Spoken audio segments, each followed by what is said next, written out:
మొదటి అధ్యాయములోకి రండి. ఎఫెసీ పత్రిక మొదటి అధ్యాయము. ఎఫెసీ పత్రిక మొదటి అధ్యాయములోకి రండి. 12వ వచనం చదువుదాం. 1-12, అది 11-12 కలిపి ఉంటాయి. బాగా గమనించండి. అవును.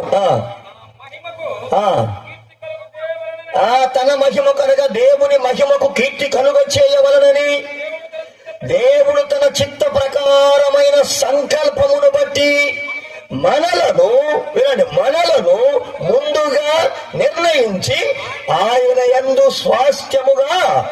బాగా గమనించి, ఇప్పుడు మనం అందరము ఎవరి స్వాస్థ్యము? ఈ రాత్రి చేరి వచ్చిన వారందరూ ఆయన స్వాస్థ్యము కాదు.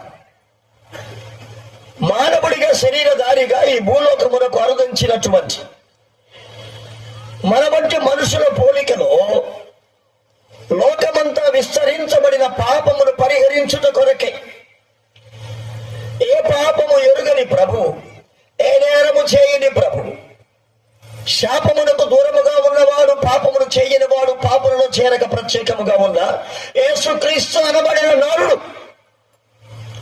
పరలోకమును విడిచి భూమిపైకి అరుదించి లోకమంతా విస్తరించబడిన మానవుల పాపముల నిమిత్తమై పాప సంబంధమైనటువంటి స్థితిని కలిగిన మన పట్ల పాప అపరాధ ప్రాయచిత్త పాప పరిహారార్థమనిగా తను తాను అప్పగించుకుంటున్నారు.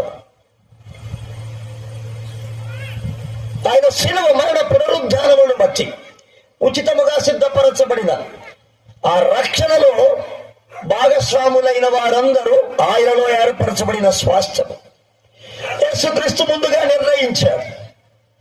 ఆ నిర్ణయ అధికారమును బట్టి మనమందరము ఆయనలో స్వాస్థ్యముగా ఏర్పరచబడి ఉన్నాం. మరి ఈ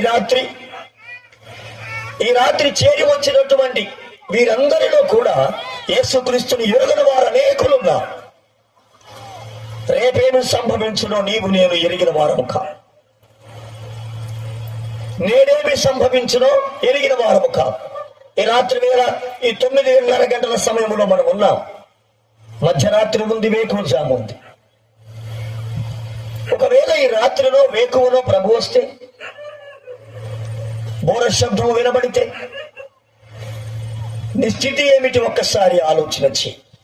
ఆయనలో స్వాస్థ్యముగానే వేర్పరచబడుటకు ఇష్టపడితే ఈ రాత్రి ప్రభు తాను గాయపరచబడిన హస్తములు నీ వైపు చాచువాడై ఉన్నాడు. ఆయన అదృశ్యుడు, ఆది సంభూతుడు, ఆత్మరూపిగా మన మధ్య సంచారము చేస్తున్న ప్రభు.